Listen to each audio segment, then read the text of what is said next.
So a few days ago, we got the absolutely crazy reveal that we will be getting our very first Splatoon spin-off. This is Splatoon Raiders, which is seemingly set on a deserted island. We crash land there in the helicopter, and alongside Deep Cut, we'll have to explore the mysteries of the island as the mechanic. We don't know too much else about the game at this point, but it was a really surprising announcement, something I didn't expect to see at all, especially not just randomly announced like this. However, it looks like there are maybe hints towards this existing going as far back as the start of Splatoon 3, and I think it's really interesting. Now, the biggest hint towards this game, in my opinion, is the very first Splatfest that we had back in Splatoon 3.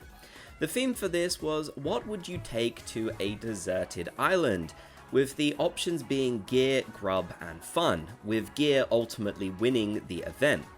Now, this very much seems like it is geared towards the theme of this upcoming game, which is interesting, and given the fact we know that past Splatfests have influenced future games, usually the final Splatfest, it seems entirely possible that this Splatfest may have actually influenced the development of the spin-off game. Even more so when you consider that the main character, the mechanic, is holding a ton of gear in the trailer. They are absolutely stocked up on it.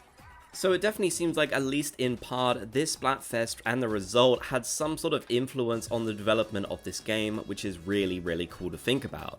Especially given how long ago this was now, back in September of 2022, we've come a long way since then. Now, another hint is that it was rumored for the longest time that a Splatoon project, assumed to be Splatoon 4, was in the works called Project Spiral.